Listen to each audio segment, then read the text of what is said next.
భక్త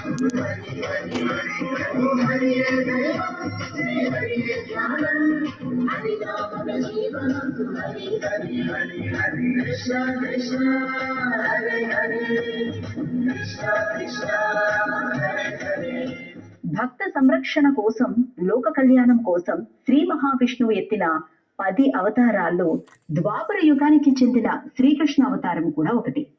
భక్త జనోద్ధరణే ధ్యేయంగా ఈ అవతారంలో స్వామి ఎన్నో లీలలు చూపించాడు. అడుగడుగున అణువణువున తన అస్తిత్వాన్ని ఈ ప్రపంచానికి చాటాడు.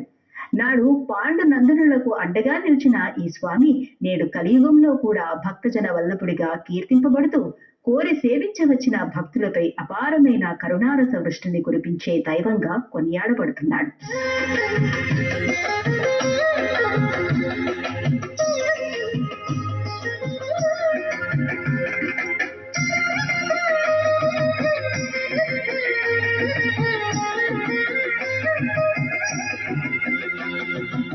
శ్రీకాకుళం జిల్లా గాన మండలంలోని సాలిగుండంలో శ్వేతగిరిపై కొలువై ఉన్న శ్రీ కాళీయ మర్దన వేణుగోపాల స్వామి ఆలయం 5వ శతాబ్దంలో నిర్మితమైన ఆలయమని చెబుతారు. మొత్తంగా అసలు భారతదేశంలోనే కాళీయ మర్దన వేణుగోపాల స్వామి ఆలయాలు 2 ఉన్నాయి.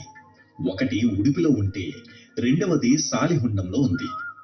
శ్వేత చక్రవర్తిని కరుణించడానికి ఇక్కడ వెలిసిన ఈ స్వామి కోరి కొలిచిన భక్తులకు కొంగు బంగారమై వెలసిల్లుతున్నాడు. ఈ ఆలయం నుండి శ్రీ కూర్మనాథ స్వామి దేవాలయానికి ఒక సొరంగ మార్గం ఉంది. కొండ ప్రాంతంలో ఉన్న ఈ సొరంగాన్ని ఇప్పటికీ మనం చూడవచ్చు. ప్రతి ఏటా కార్తీక శుద్ధ ఏకాదశి నాడు మత్స్యకారులు ఇక్కడికి వచ్చి ఈ సొరంగానికి పూజ చేసి ఆ నీటిని తీసుకెళ్తారు. స్వామి ఆవిర్భావానికి సంబంధించిన కథను స్థల పురాణం వివరిస్తోంది. వంశధార నది మొదట దక్షిణానికి ఉండేది. సాలిగుండం గ్రామం ప్రక్కనే వనిత మండలం గ్రామం ఉండేది. ఈ గ్రామంలో శ్వేత చక్రవర్తి భార్య విష్ణుప్రియ ఉండేది. భీష్మ ఏకాదశి నాడు ఆమె వ్రతం చేస్తున్న సమయంలో రాజుగారు తాను ఇంటికి వస్తున్నట్టుగా కబురు పంపించారు. అప్పుడు ఆమె